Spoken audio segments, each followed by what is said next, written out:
My name is Linda Carter, and I was born to be overlooked. I grew up in Denver, Colorado, in a house with high ceilings, cold floors, and even colder people. My father, Charles Carter, ran our lives like a boardroom, and my mother, may she rest in peace, was too quiet to ever challenge him. My sister, Danny L., on the other hand, was the diamond of our family, loud, sparkly, perfectly cut to fit into Dad's expensive world. I didn't shine like her. I didn't try to. I preferred algorithms over accessories, syntax over stilettos. While Danny L. went off to boarding school in Connecticut, I stayed back, attending CU Boulder and majoring in computer science. I spent my 20s working in silence, coding until my fingers cramped, while she traveled Europe taking selfies on yachts she didn't own. When our family business, Carter Innovations, began spiraling into bankruptcy, Danny L. was nowhere to be found.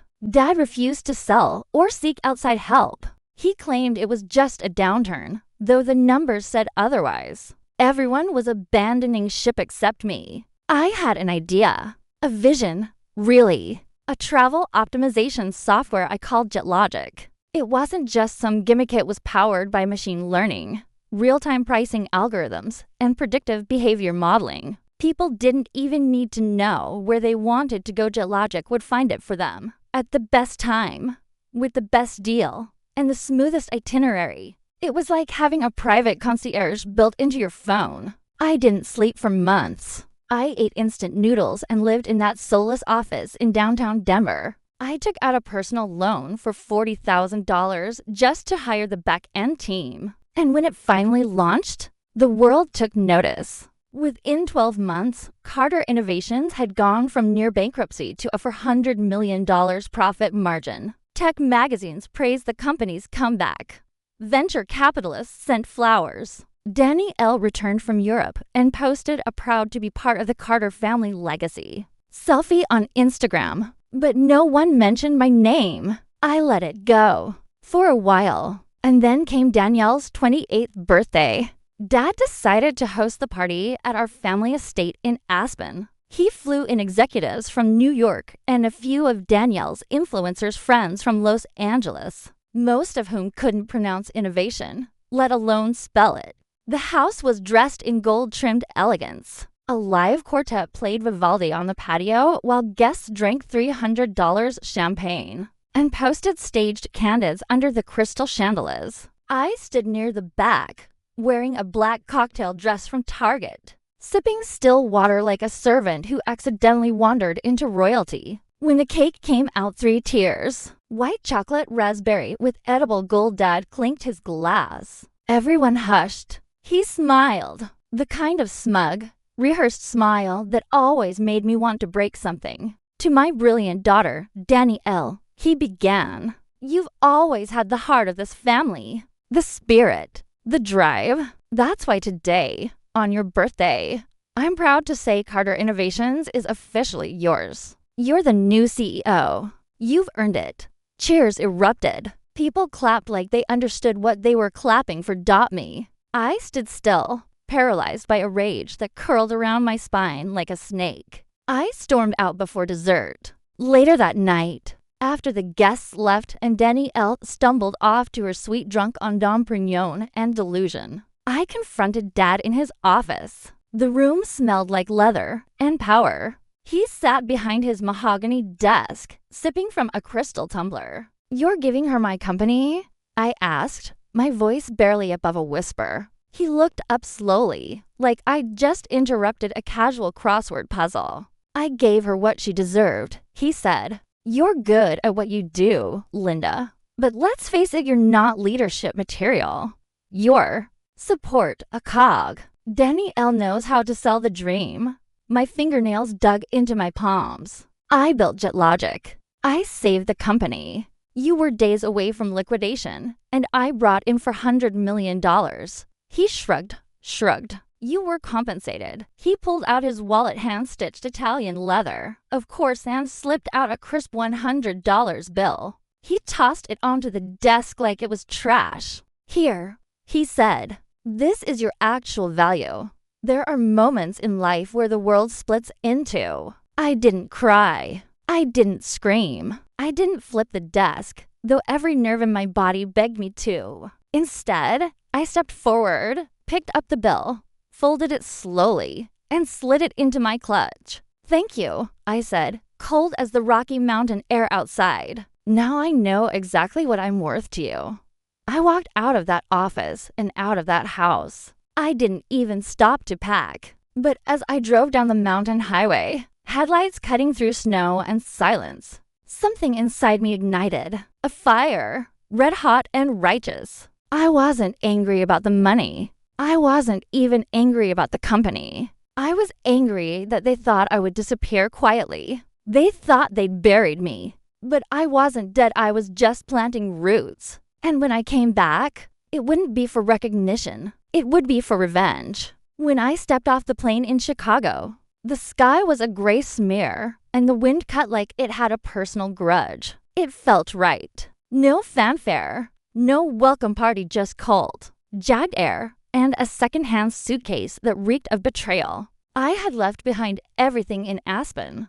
The mansion, the office, the fake family dinners. All I took with me was a laptop, 2 sets of clothes, and the crisp $100 bill my father had tossed at me like I was the help. I found a 1-bedroom apartment in Lakeview, above a shuttered bookstore and across from a pawn shop with flickering neon. The walls were stained, the heater wheezed like a dying animal, and the water pressure could barely rinse soap off my hands. But it had what I needed: isolation and silence. I pinned the $100 bill to the wall above my desk with a pushpin I found under the carpet. Every morning, it greeted me like a sneer. My father's words echoed in my head. "This is your actual value." That single moment rewired something in me. The daughter who once craved recognition died on that office floor. The woman who rose in her place wanted nothing but ruin. For the next 2 weeks, I didn't leave the apartment. I barely ate.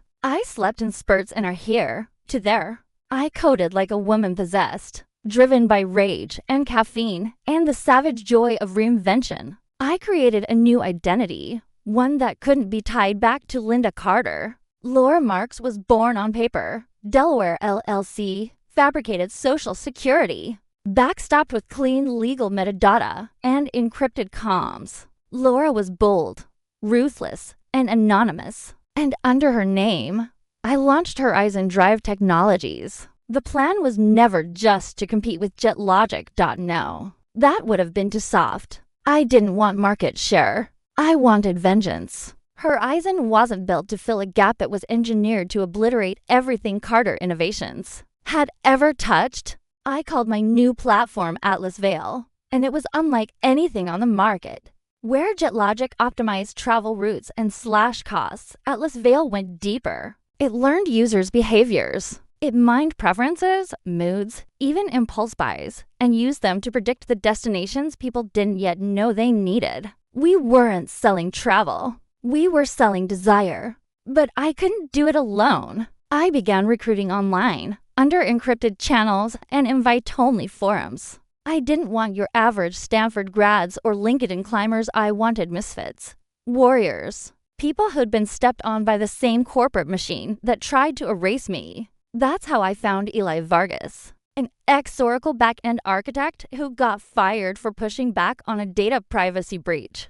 Juno. Valentine, a security specialist who'd been blackballed after exposing her former boss for embezzlement. And Desmond Thorne, a machine learning prodigy who burned bridges in Silicon Valley because he refused to play nice. They didn't ask for perks. They asked for purpose. I gave them one. We set up shop in a worn-down loft in Wicker Park, above a vegan taco joint and beside a dive bar that always smelled like stale beer and sweat. The place was freezing, but the code was fire. In 4 months, we had a working prototype. In 6, it was an ecosystem. The press didn't know who we were, but the underground knew. Whispers of Atlas Veil floated through message boards and dark web groups. Angel investors from San Francisco, Austin, and even London started sniffing around. I let them wait. I wasn't here to beg for money. I was here to build a weapon.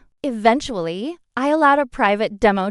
Just one. A closed session with Arden Wolf, a venture capitalist known for being brutal, cutthroat, and always right. He watched for 15 minutes in silence. Then he leaned back, nodded once, and said, "How much do you want?"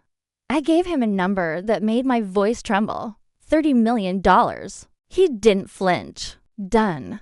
Just like that, her eyes and Drive Technologies exploded. By the end of the year, we were valued at $250 million. I was offered interviews, tech summits, keynote invites. I declined them all. Linda Carter was still in hiding, but I hadn't forgotten the Carter name. Not for a second. Danny L., meanwhile, was busy soiling mine. I learned she had rebranded JetLogic into something called JetBlue Luxury Forward. Travel for the elite platform. It was all champagne filters and soft fonts, designed more for Instagram influencers than actual users. She gutted everything that made JetLogic work. Replaced intuitive UX with bloated visuals. Removed middle-class options in favor of yacht bookings and private jets. She even added a curated city guide section written by her old college roommate, who once thought Paris was a type of cheese. User retention dropped 40% in the first quarter. Travel agencies pulled out. TechCrunch ran a polite but lethal headline, JetBlue, a gold-plated disaster. I watched with satisfaction as Danny L. flailed in interviews, blaming technical delays and algorithm refinements. Investors grumbled. Employees leaked. Forums exploded with angry posts and screenshots of broken features. But they still didn't know I was behind the curtain. Not yet. Because while Danielle posed in front of rented Lamborghinis and made TikToks about girl bossing her way to success, I was drafting something far more dangerous than any code. Protocol Zero. JetLogic still had traces of my original architecture. Bits of DNA I had embedded years ago. And like any good architect, I had left secret passages unseen, undocumented, and impossible to trace. I had access. Full access. I could crash her kingdom with a keystroke. And the best part? I wouldn't just break the machine. I would make her destroy herself. Revenge isn't some heated scream in a dark room. It's quiet, cold, clinical. It's coding at 2 a.m. with bloodshot eyes while the rest of the world sleeps peacefully in their ignorance. It's studying your enemies like a surgeon studies an open chest methodically, detached. Calculating every incision before you make it. And now, I was ready to cut. I had built the weapon, Atlas Veil. I had tested it, scaled it, funded it. Now came the part I'd waited over a year for the kill shot. But first, I needed a key. Enter Michael Grant, the last piece of the puzzle. He was Carter Innovations' former senior systems engineer, fired 2 years ago for aggressive behavior after Danny L. accused him of poor attitude and insubordination. Translation, he told her she didn't know what the hell she was doing. He was right, of course. But in the Carter family, truth didn't matter, only obedience. I found him in Boston, working freelance gigs and living in a studio apartment that smelled like ash and old ambition. He still had the fire, though. Bitterness makes a man sharp. He was skeptical until I dropped my name. "I thought you disappeared," he said, pouring whiskey into a chipped mug. "I've been building a guillotine," I replied. He grinned like someone who'd waited years for this moment. In exchange for a 6-figure consulting fee and stock in Horizon Drive Technologies, Michael gave me what I needed: internal access protocols. JetBlue's current system architecture, Danielle's clumsy edits layered over my original code, and most importantly, the cracks. The weak spots she'd unknowingly exposed when she rewired my creation, with glitter and hashtags. But what really sealed the deal was the backdoor. When I originally built JetLogic, I left behind an untraceable command port, a failsafe. I didn't document it, didn't even tell Dad. It was my fingerprint, a silent reminder that no matter who owned the company, I controlled its soul. Danny L. had no idea it existed, so I activated it. At exactly 9 a.m. EST on a Monday morning prime travel booking time, I launched Protocol Zero. First, The JEPL interface began to lag. A few users couldn't log in. Then search queries failed. Then bookings started disappearing. Flights vanishing. Hotels marked as unavailable. Payment systems refused to process. Vacation dreams dissolved in real time. Within 30 minutes, the entire system was on fire. And the best part? Atlas Veil was trending on Twitter within 2 hours. People were jumping ship mid-crisis, desperate for a reliable alternative. And there I was, arms wide open, offering a lifeboat. From the floor-to-ceiling windows of my Seattle penthouse, I sipped black coffee as Danielle's empire imploded. The sky outside was dark with rain clouds, a perfect reflection of the storm I had unleashed. My phone buzzed nonstop with press inquiries, investor emails, and a dozen buyout offers. I didn't respond to any of them. I was busy watching the Carter family drown. Danielle scrambled, of course. She went on Instagram Live, again, blaming a malicious cyber attack from foreign agents. She even tried crying. But crocodile tears don't fix corrupted servers. The next day, Dad, who hadn't spoken publicly in over 2 years, crawled back into the spotlight. He went on CNBC, smug as ever, trying to do damage control. She's not the tech mind, he said of Danielle. It was Linda all along, the girl who disappeared. She built the whole damn system. Not her sister. Not me. Funny how truth only matters when the ship's taking on water. Investors lost confidence fast. Within 48 hours, Carter Innovations' valuation dropped by $160 million. Board members started whispering about restructuring, then full liquidation. Creditors started circling. Lawsuits filed. Employees walked out. And then came the fire sale. The board, desperate to salvage what they could, listed Carter Innovations for acquisition. Private. Discreet. They thought they could control who bought it. They were wrong, because my team made the winning bid under a holding company I had set up years ago in Delaware. Clean, anonymous, invisible. I didn't just buy Carter Innovations. I owned it. Everything. The code, the patents, the trademarks, the building in downtown Denver, the desk my father used to sit behind like a god. And I waited until the ink was dry before I walked back into that building. They didn't know I was coming. I didn't warn them. I didn't send a polite press release or schedule a formal transition meeting. I simply arrived at 9 a.m., sharp, in a navy blue suit, with my security team behind me. The front desk receptionist, a woman I recognized from my old days, nearly choked when she saw me. Linda? I gave her a cool smile.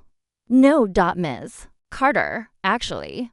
I rode the elevator to the 42nd floor, the executive level where my father used to sneer down at the city like he owned it. When I stepped into the conference room, Danielle was already there, pale, trembling, mascara smeared from what I assumed had been another meltdown. What are you doing here? She asked. I walked past her, pulled out a chair, and placed a manila envelope in front of her. Inside was the official acquisition contract, my name on every page. You work for me now, I said flatly. Well, until you don't. You'll be escorted out after this meeting. She blinked, stunned. You can't.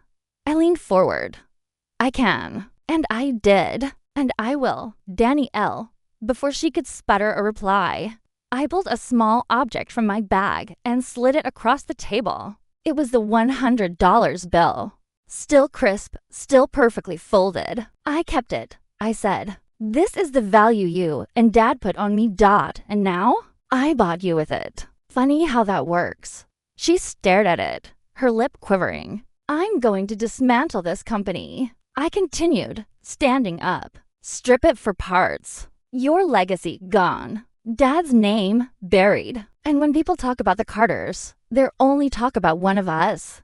I turned to leave. Linda, she said behind me, voice cracking. I didn't stop. I didn't even look back. Because the war was over. And I had one. Revenge doesn't end with destruction. It ends with silence, the kind that lingers after the flames die out and there's nothing left to scream about. It ends with an empty boardroom and the taste of victory on your tongue so cold and sharp, it numbs you. I flew to New York City that morning with an acquisition brief in one hand and a closing contract in the other. The jet belonged to Horizon Drive Technologies, but the name on the title was mine. No more proxies. No more aliases. No more hiding behind Laura Marks.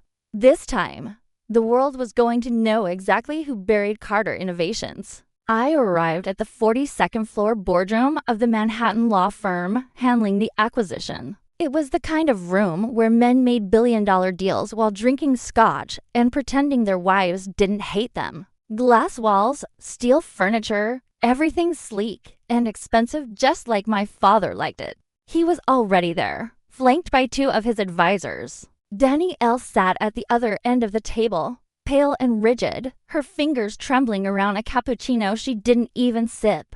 The dark circles under her eyes told me everything I needed to know. She hadn't slept, hadn't eaten, hadn't found a way to make sense of what was happening.